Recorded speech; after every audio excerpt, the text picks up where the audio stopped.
Okay, I think we can start. So good morning, everyone, and good morning or good afternoon to our visitors in this forum.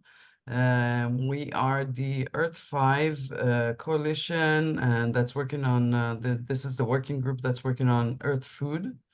And this is actually our first meeting to have visitors come in, and we are going to talk about the Israeli case study in alternative protein. So part of this working group is to align the ecosystems in the different countries on the topics that we are exploring within the working group of Earth Food. But first, I think we need to explain a little bit what is Earth 5. Is Sarah with us? Yes, hi. Yes. Hi. Hi, Sarah. Do you want to give a couple of sentences on Earth 5 Alliance? Sure. Without slides, yes? Yeah. Just one sentence. Sure. So the Earth Yeah. Alliance. Introduce yourself first. Yeah, sorry. Hi, my name is Sarah Rosenberg. I'm part of the International Collaboration Division at the Israeli Innovation Authority, leading international climate tech programs in Europe and the US. So basically, in one sentence, the Earth Alliance was established a few months ago as a collaboration between the Israeli Innovation Authority, Enterprise Singapore, FFG in Austria, Business Finland, and Vinnova in Sweden to advance collaboration on climate technologies.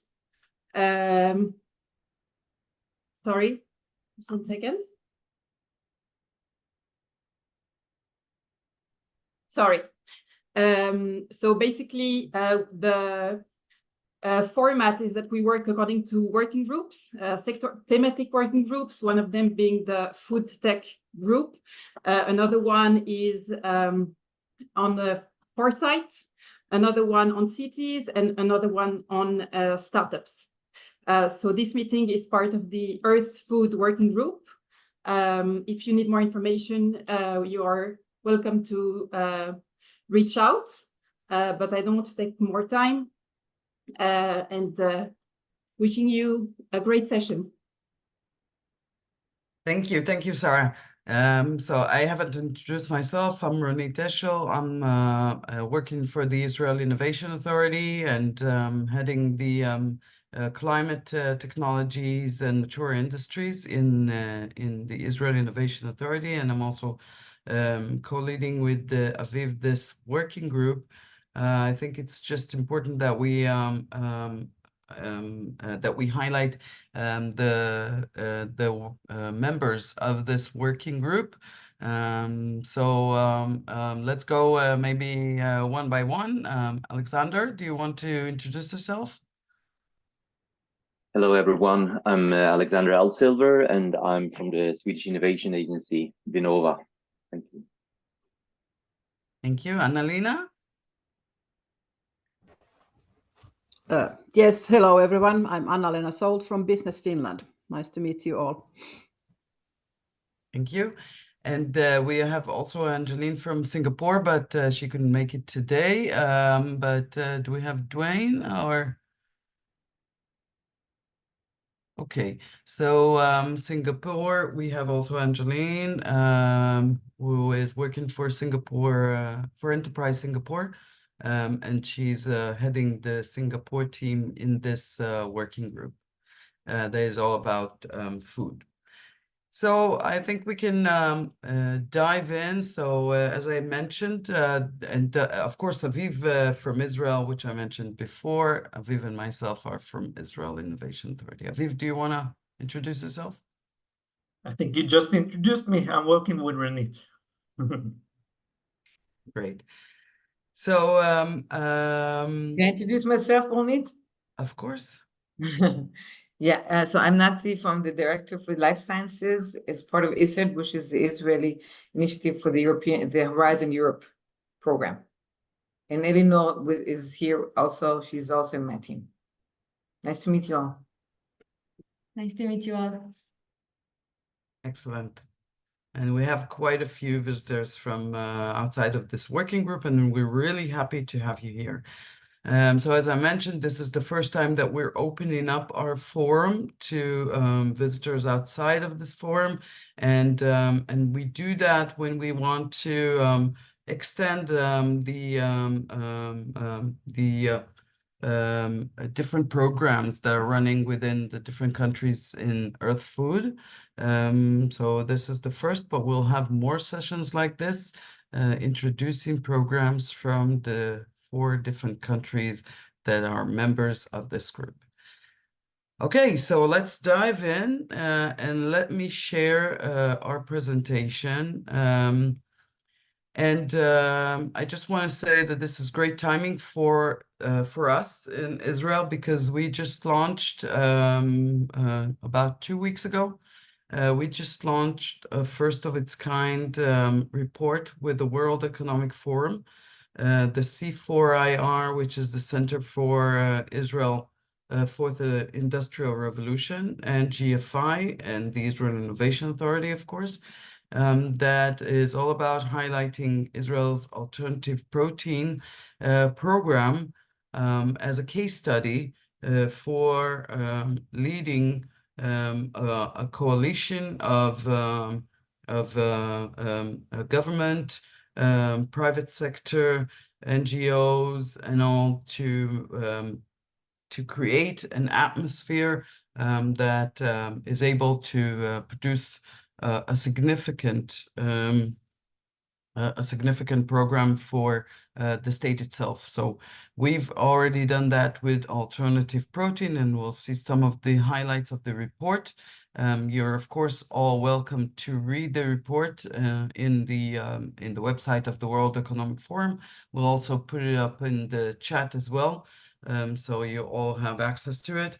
And we welcome any questions. You can write them on the Q&A as we go along, or we'll definitely leave some time at the end to talk about some of the questions that you may raise. So we'll start with a little bit of a global overview of the alternative protein sector by Adi Bentov. I'll introduce one by one as they come up to speak. We'll talk about the global acceleration of public support by Ala Voldman. I'll be taking up the part talking about leading an integrated program to promote the alternative protein industry. And then Daniela Potam from the C4IR Israel will be talking about creating a global impact through the network of the C4IR.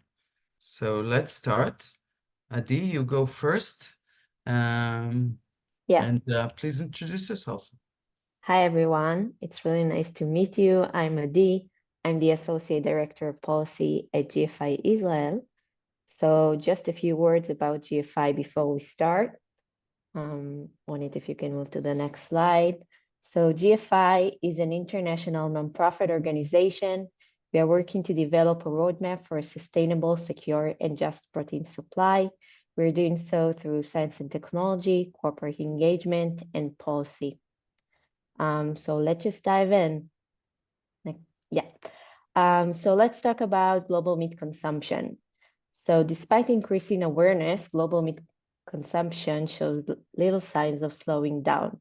And according to the UN, the global meat consumption is going to double by 2050. And the question is, how are we going to feed 10 billion people? Next slide. So in the current situation, we're facing massive challenges. We know that the industrialized animal agriculture is responsible for about 20% of global greenhouse gas emissions, and this number is projected to keep growing, according to the World Bank. It is also the #1 cause for deforestation and the #1 user of freshwater resources that are becoming scarce. It is also the #1 user of antibiotics, which can lead to AMR, antimicrobial resistance, due to overuse. And according to medical experts, an annual toll of 10 million deaths from AMR is expected in 2050. Industrialized animal agriculture is also inefficient in terms of calorie converting rate and land use. For example, 75% of agricultural land is used for raising and feeding livestock, yet it only provides a third of the global protein supply. Given all of this, it's clear that humanity cannot continue producing protein in the same way it has for the past hundreds of years. Next slide. I actually gave you control if you want to control it. Let's see. No, I can't control it. Work? No? Okay. No.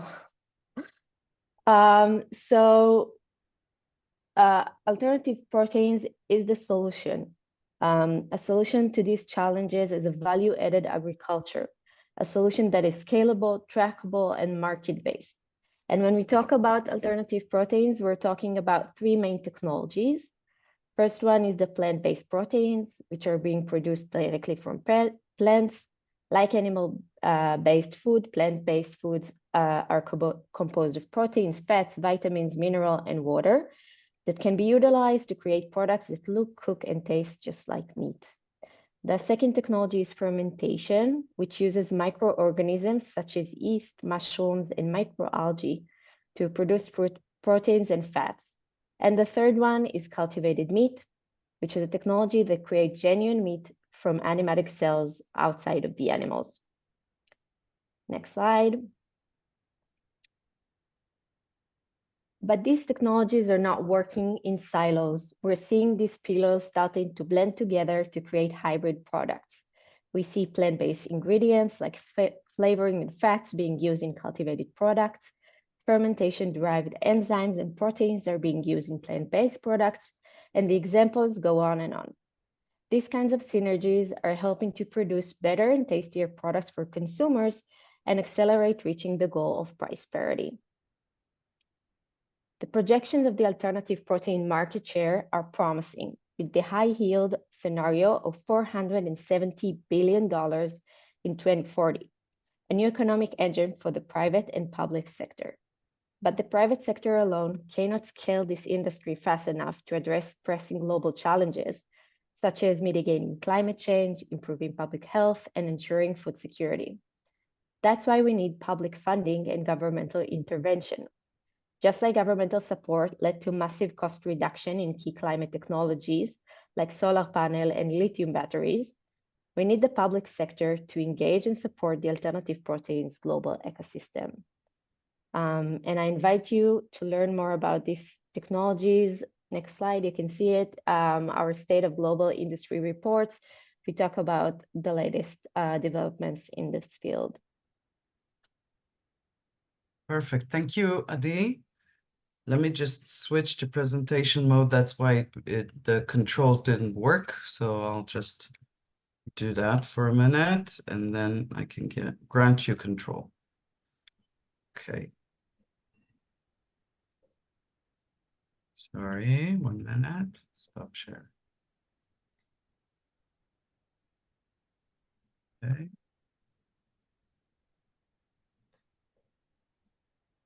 I will use the time meanwhile and say good morning, everyone. My name is Ala.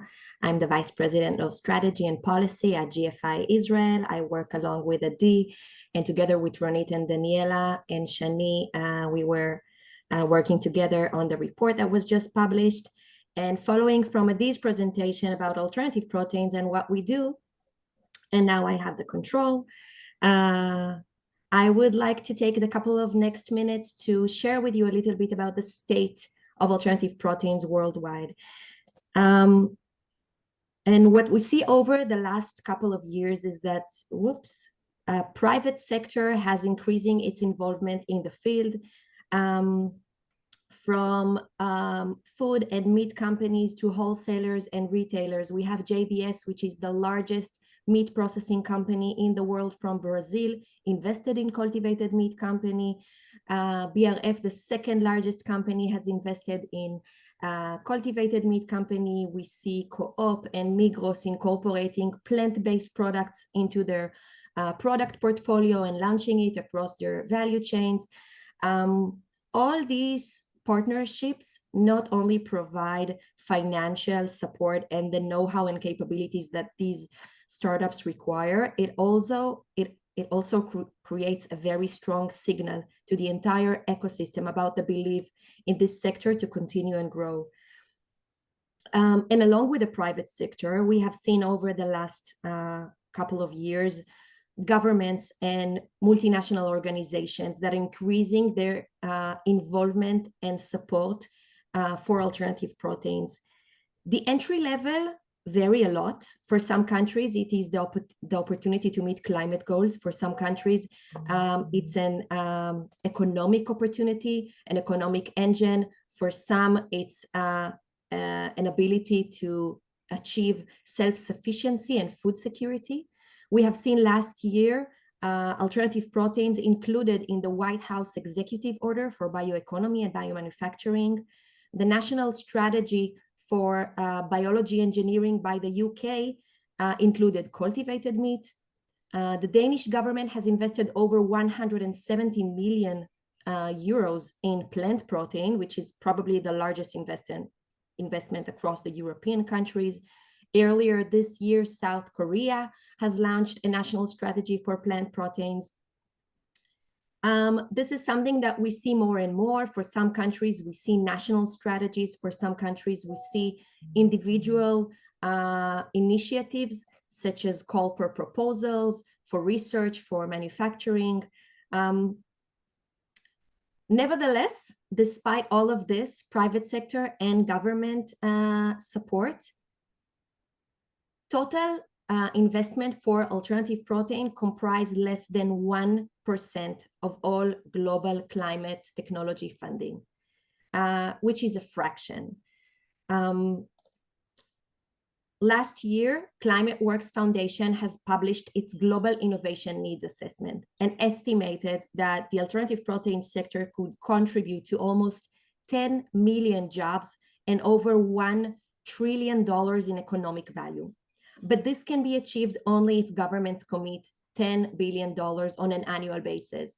The current status where we are is that 2023, governments around the world has committed to $500 million. So despite all the progress that I've just mentioned, there is still a major gap to be able to really leverage all these opportunities. And this gap also provides a wide range of opportunities for countries to step in, to evolve their ecosystem, and to find their role in the global evolving food system. The report that we published is basically suggesting an approach of how other countries could follow suit and learn from the example that we did. And I think the forum here is a great example and an opportunity to collaborate around this space. Ronit, back to you. Thank you. Yeah. Thank you, Saya. I already introduced myself, and I want to dive into the Israeli case study itself.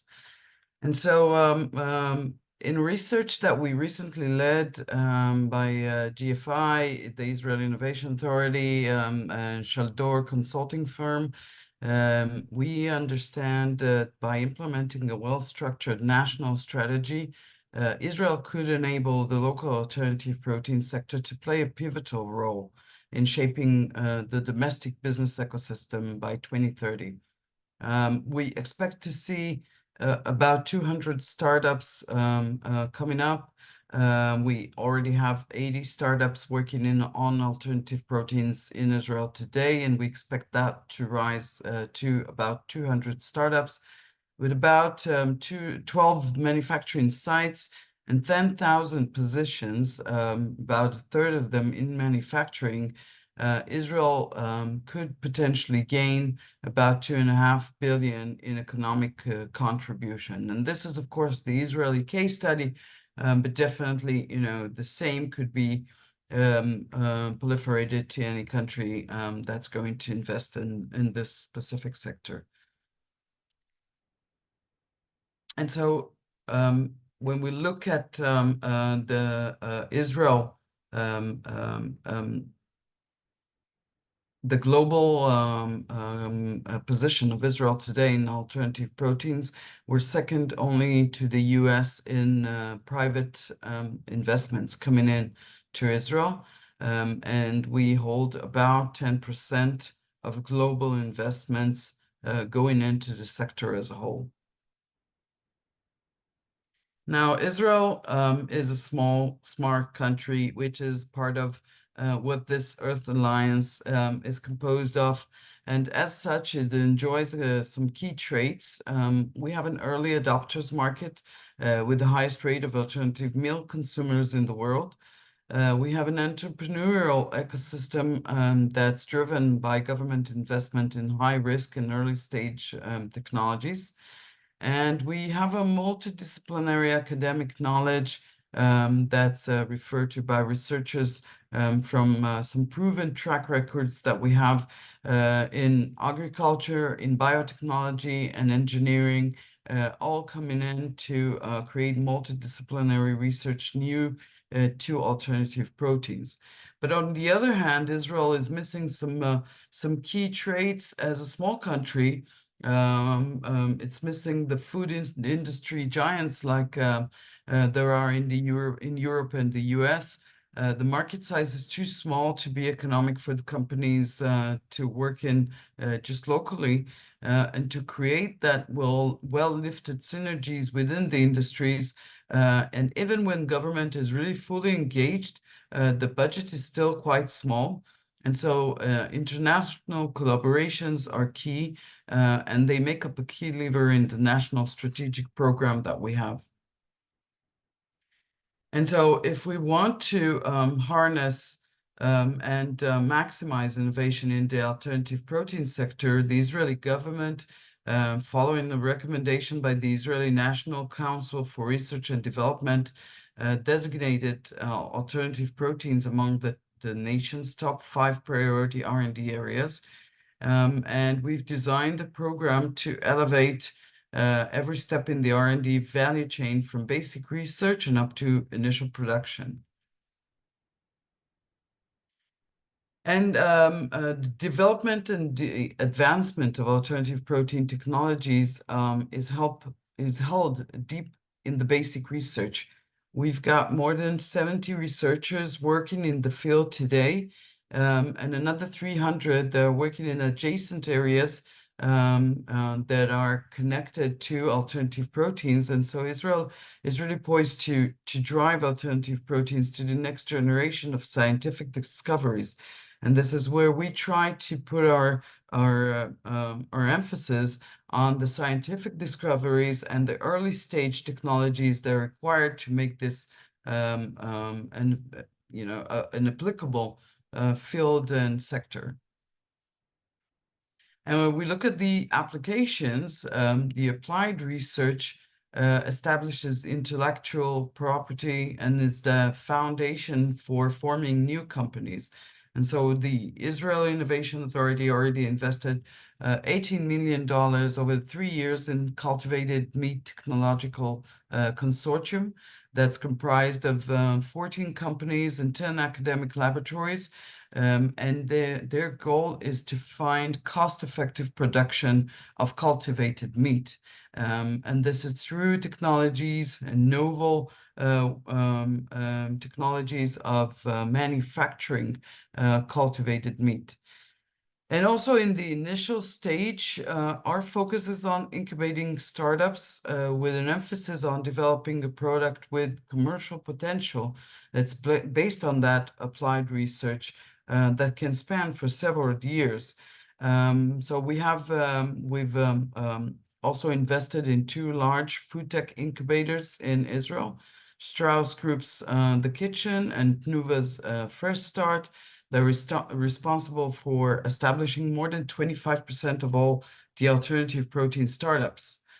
And we, in fact, reached a record high of 50 new startups in Israel's alternative protein sector in 2023. And so this is part of our focus on making sure that the applied research is proven to be initial stage, and startups to continue that. The next phase in the R&D life cycle is the scaling up, and the scaling up requires high capex equipment and infrastructure that is often housed in a dedicated pilot plant. And so we've also actually invested in YD Lab's Fermentation Center in Israel, which is a CDMO specializing in process development. It's been granted $13.5 million tender for fermentation services of up to 20,000 liters, spanning the initial manufacturing, and so provides a good infrastructure for new companies to start the R&D and explore their technologies, but also reach initial manufacturing before they move on to their own manufacturing facilities. Allogene offers end-to-end synthetic biology solutions that's utilizing genetic engineering procedures and automation to streamline the construction of genetic libraries in the pre-production and the POC stages. This really holds the synthetic biology solutions in different companies that would like to explore that for their R&D. And we have a close partnership with different ministries in Israeli government, but specifically with the Ministry of Health that delivers regulation that fosters innovation as a key step for promoting that field in Israel. We've actually landed a historic announcement of the first in the world health-regulated cultivated beef, which is olive farms that have won that regulation. And of course, we're very proud of that partnership as well.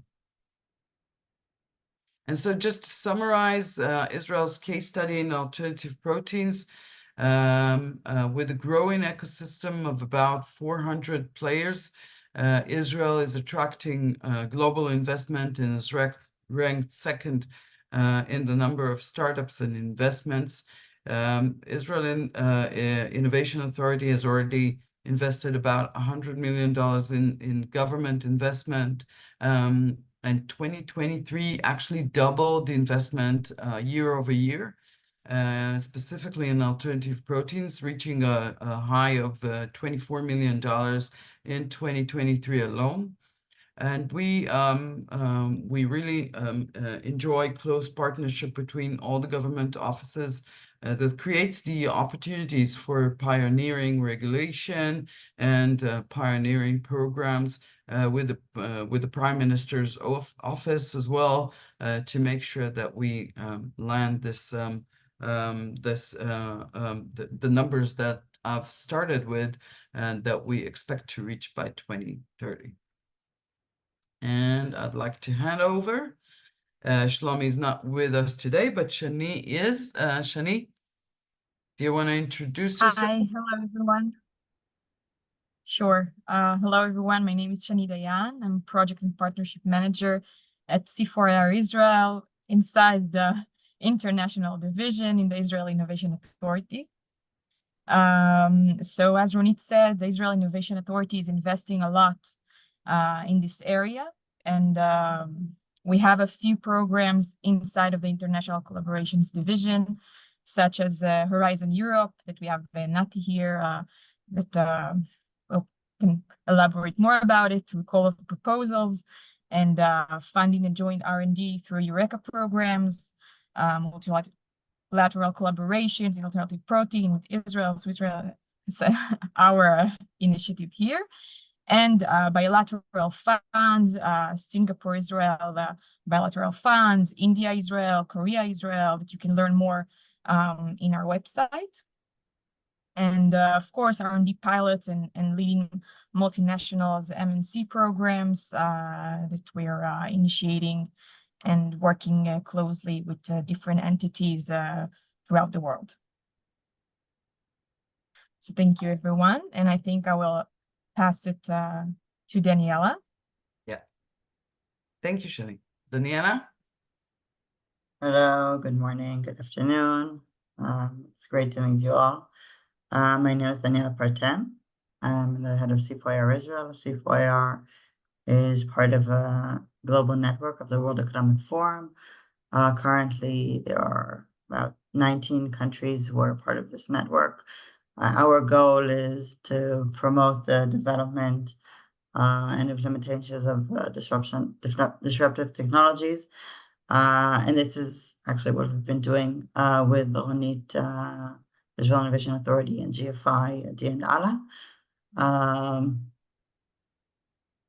What we do in C4IR Israel is actually we either help create the local system and take it to a global level, or take the local ecosystem that is already currently progressive, such as the alternative protein ecosystem, and see how we can, following what Ronit said in ALA, the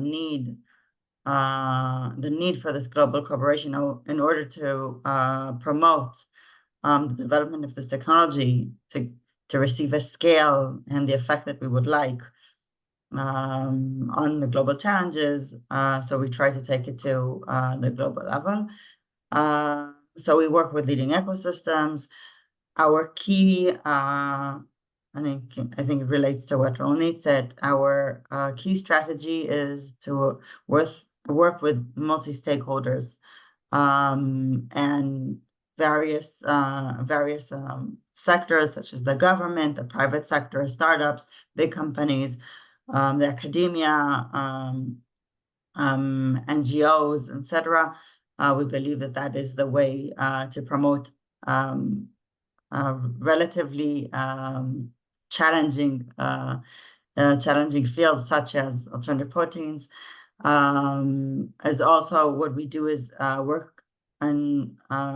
work together with the regulator to see how we can create the regulation infrastructure that would enable us to implement this technology and develop it.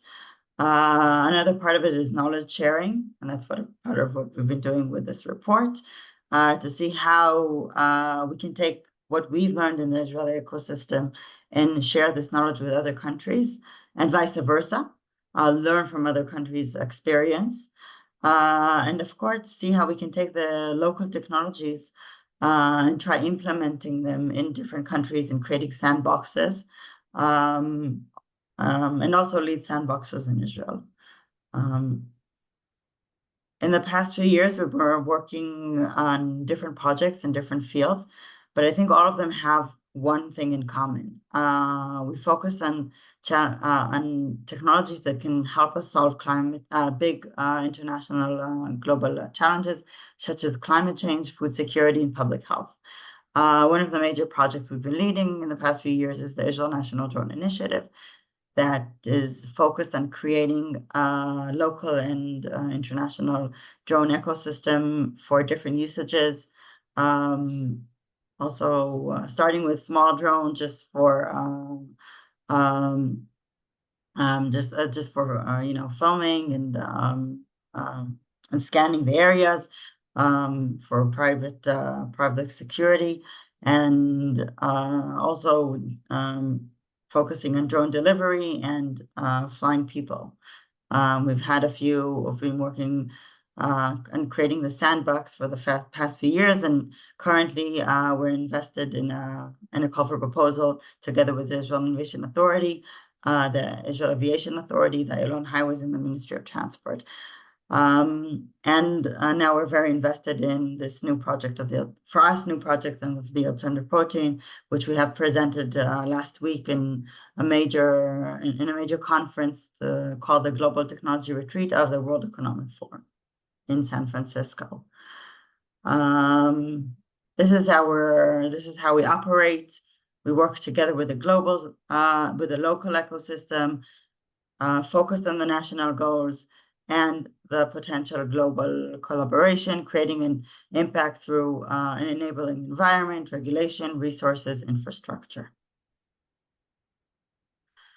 What we've been doing lately with Ronit and Ala and Dadi and for Shani and the alternative protein is see how we can make use and utilize the different platforms of World Economic Forum, the C4IR and the C4IR network.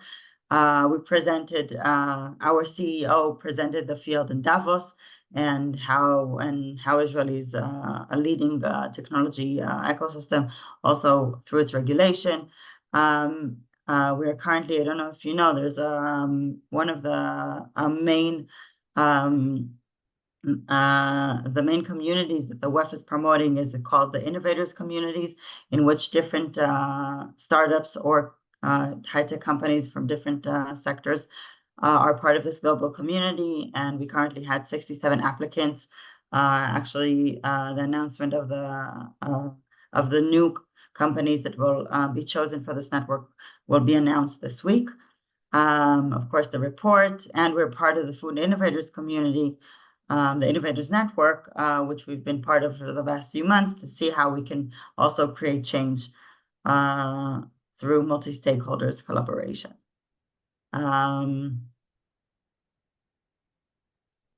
I think that's it for me.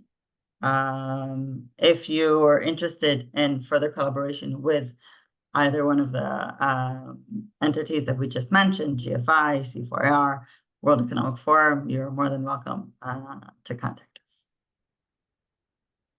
Great. Thank you very much, Daniela. We're open for questions. If you have them, feel free. Yeah, I just wanted to mention Horizon again, because there is a lot of initiatives on the European Commission level. For instance, there is the Circular Economy Forum. It's a partnership within Horizon that just now deals. For instance, there's a call of 15 million euros that deals with the microalgae as a source of feedstock. So there are a lot of opportunities there that we should engage. We should include in some of the programs, and there's a huge opportunity for collaboration, international collaboration. And then this is really a perfect forum to start initiating such collaboration as a potential consortia for Horizon-based research and innovation. I can send you some of the materials if you'd like in the chat, so you can just look at it. Great. Thanks. Great. Yeah, I think the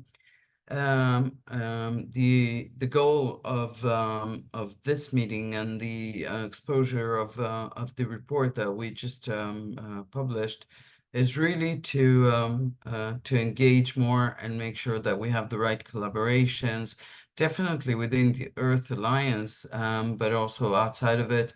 And I think that there's a good platform for collaborating on different aspects.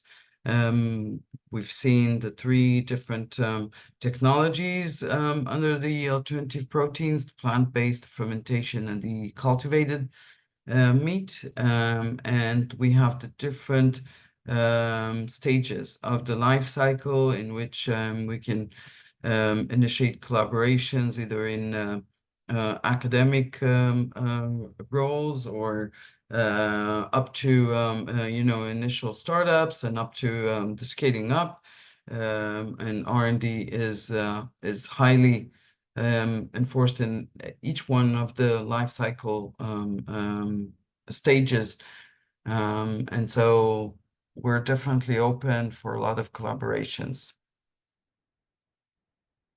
Helena is asking a question. Helena, hi, and thank you for joining us. Yes, hello, hi. Thanks. I just would like to ask you about how you see the responsiveness of the consumers.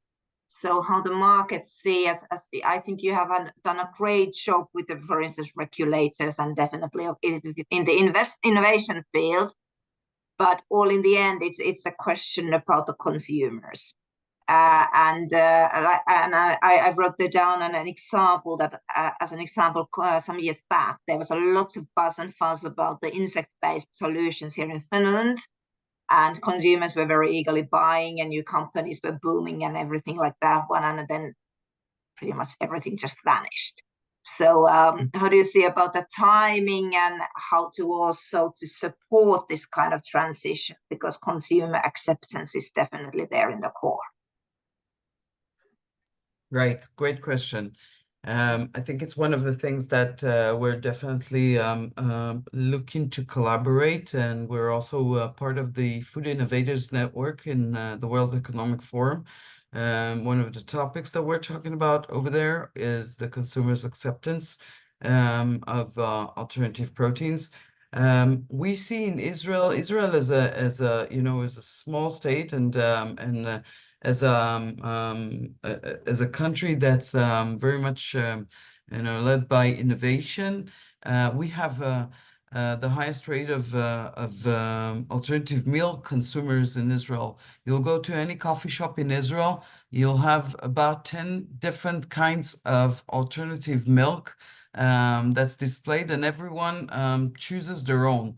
So we're actually early adopters market, and I think that that could be a good leverage for the different technologies because we accept them early on, and then that whole proliferation and the insurance of the consumer's preferences can then be highlighted as part of the work of the startups, because they get very good feedback from the consumers in Israel. So we look at it as a kind of a I don't like to use it as a pilot country, but it is in some ways. But it's a good pilot for overall rollout of new products and materials. I think we're in the Food Innovators Network in the World Economic Forum. We've definitely talked about this quite a few times. I think it's a very good topic for further research that needs to be proliferated on the consumer's acceptance. We've seen a little bit of a downfall with some of the plant-based solutions that were, in a way, by the consumers, were not completely in parity with the real thing in terms of the texture and the taste. And this is one of the key technologies that we're working on for the plant-based solutions. We need the alternative proteins to be in parity in texture, in taste, in nutrition, of course, and in price. These are 4 things that need to be worked on so that the consumers really adopt this. Can I add a comment on it? Sure, absolutely. Just short comment. I was currently in San Francisco, and that was 4 years after I was for the first time when there were no AV cars and autonomous cars. And last time when I was there 4 years ago, I was told that they were throwing fruit and vegetables on every autonomous car that's trying to pilot. And this time I actually drove an autonomous vehicle for commercial use. We paid for it. We ordered this service through an app, and we paid for it. So you can see it takes time, but at some point, if you pilot enough and you put it to the attention of the global community and you put it forward and you show people that it gives you the right service and it's safe and the price is right, so things will happen eventually. But it's a very strong point that you mentioned. Great. Helena, you wanted to follow up on that? Yeah, follow up, and then I have also another question if nobody else is willing to have Alexander is also raising his hand. Yeah. Okay. Thanks for the answers, and I fully agree that probably there is something that we could join forces, especially in the field of customer acceptance and how to speed up the rollout to the markets. So that is definitely something, and great examples and experience you have had there.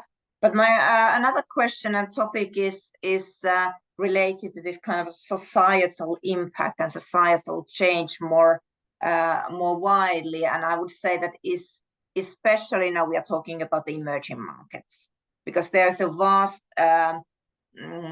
number of people get their living from agriculture.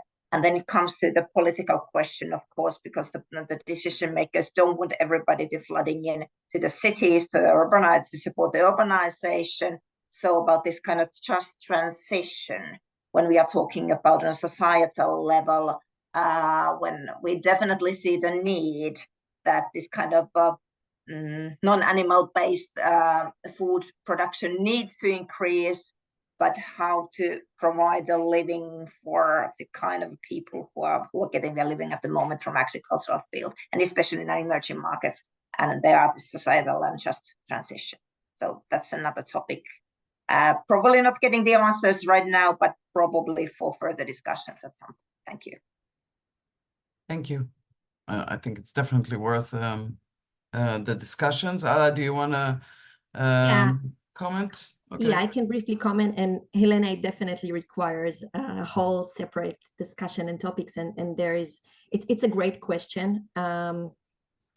I would just say that, first of all, looking at the current global value chain, we see the global majority and the developing market are struggling a lot with malnutrition, and with the fact that most of the agricultural outputs are actually being transferred to other geographies to feed the cattle, and not necessarily to feed the growing population that is in need and that is not getting enough protein.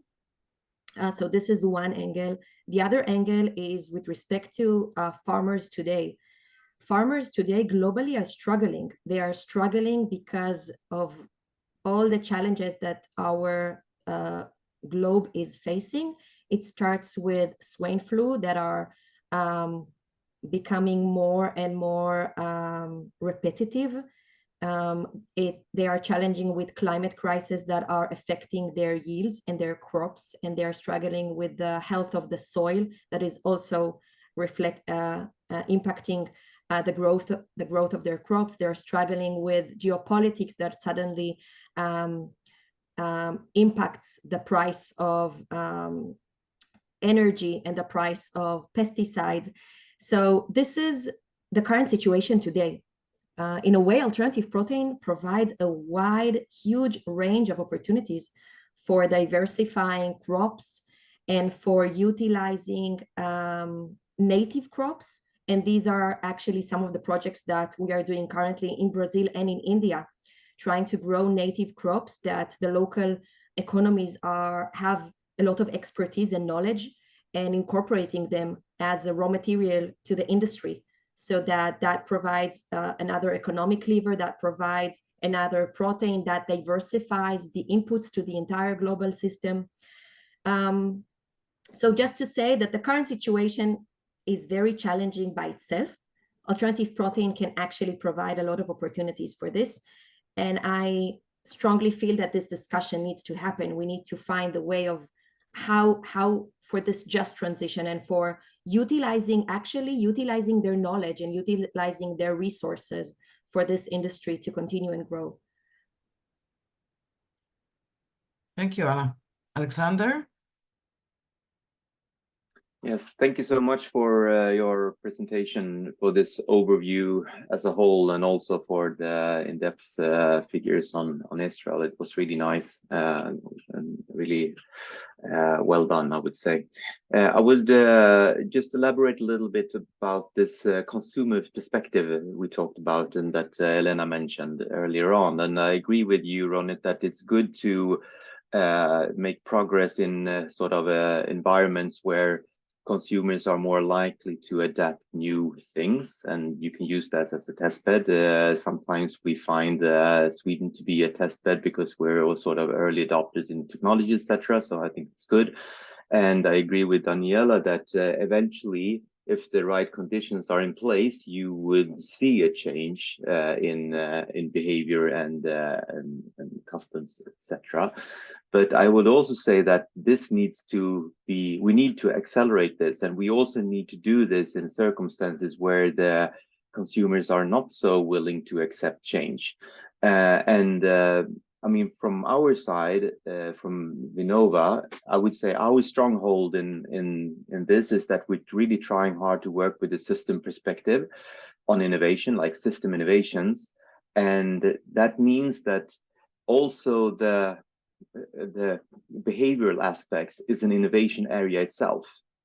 So we're doing innovation projects on behavioral change. How can you do that? How can you sort of roll out new types of food? How can you change behaviors in a way that is sort of successful, what that is?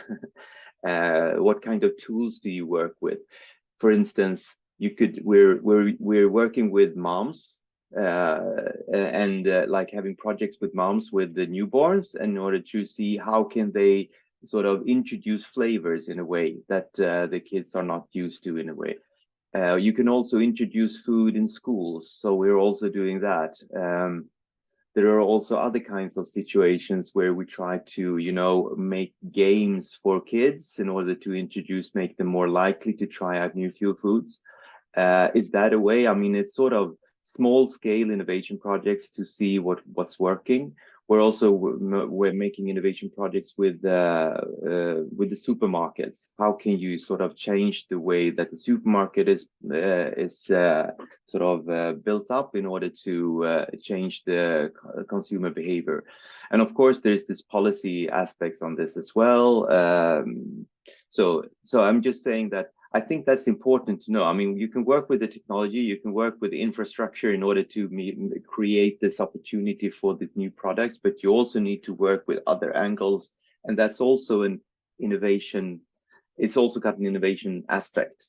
And as well as policy, I mean, you can work with policy and we can work with the different authorities, but you can also work with policy innovation and with policy labs and regulatory sandboxes as we have in Singapore, which is super interesting. So it's a sort of innovation aspect as well. So I think that's and I'm pretty sure that World Economic Forum and Daniela and her team is working on these more broader aspects as well. So that was sort of my reflection on just this.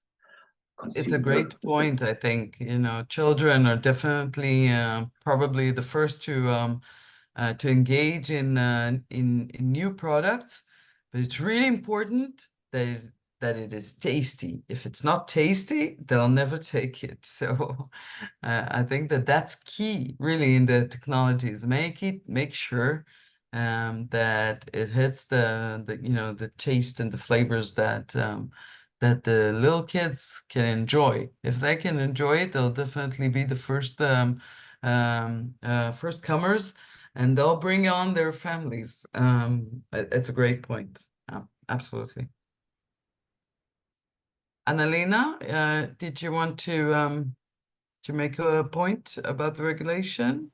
Yes, so this is often my point, because we are sort of struggling with the EFSA and the European regulation processes, which are awfully sort of long and slow, take up to 4 or 5 years at the moment. So I was just wondering, how have you tackled this in Israel? Because it's really a concern for us.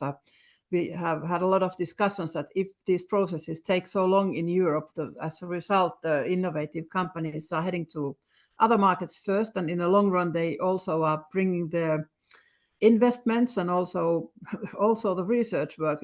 It risks to go outside of Europe if this is not changed, as it is. If this is not made faster. So how have you tackled this in Israel? Yes, it's a great question, and actually, this is something that early on we identified as a major roadblock, and we've engaged with the Ministry of Health on the food regulations. This is novel food, and the regulation processes are not well defined. You know, in all the world, still regulation agencies are working to identify exactly the right way of approving marketing of novel food. And we've done this in 2 ways. First is we've launched a co-pilot with the Ministry of Health in Israel. We've provided some of our Israeli Innovation Authority has a vast portfolio of auditors, PhDs in their terms, and in their different technologies, and they often do the due diligence of the technology that's presented to us.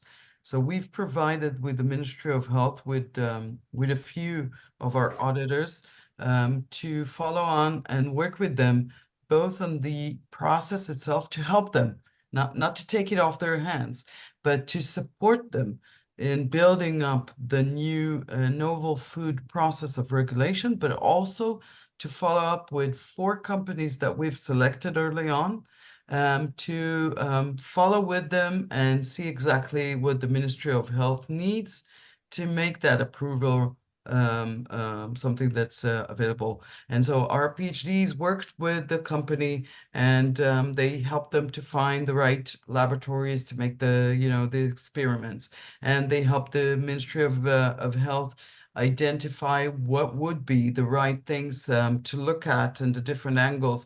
It's taken about instead of 4 or 5 years, as you say, it's taken about 1.5 to 2 years. We already have 2 of those 4 companies that were approved to launch their products, which is Ale Farms for the cultivated beef and Remilk for the alternative milk that they have. And these are 2 novel food products that are new to the market, and we've completely chaperone them on their way and help both sides kind of, being a mediator between the company and the regulator. So we help both sides on that. And we've paved the way for the other companies to not need us as a mediator, but to go along with that process. So it helped really reduce the process of the regulation. The other thing is that we're engaging with the different agencies around the world, like FAO, which is the UN agency. I don't remember With an agriculture organization.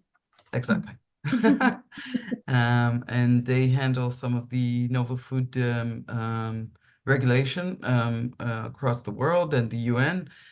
So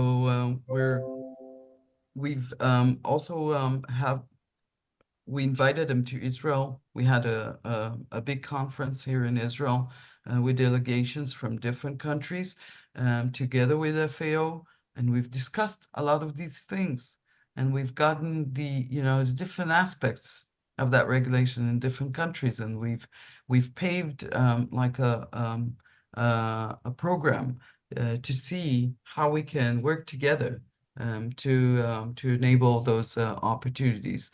And I think that one key factor is that, once one country approves a regulation, what do the other countries need to do in order to look at it and maybe get like a green light process for it, or at least, a reduced time process for it. But of course, all the countries have their own ways of creating that regulation. But I think that the partnership around the globe is key in novel food because it's so new. Yeah, that would make sense, but at the moment it's unfortunately not the case. But that absolutely would make sense. So, but thank you. That was very interesting what you explained, how you've been doing. Other questions? Great. So I hope there was some information that you were able to take out of this discussion. And as we said, you're welcome to contact us for further information. The report itself is on the World Economic Forum website. We also put it up on the chat so you can see it. And the Israel Innovation Authority website.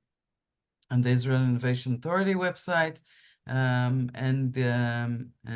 we'll be happy to partner, of course, with any country and different projects as well to continue the R&D and the proliferation of alternative proteins, either by Horizon or other bilateral agreements that we've got with the international collaborations team.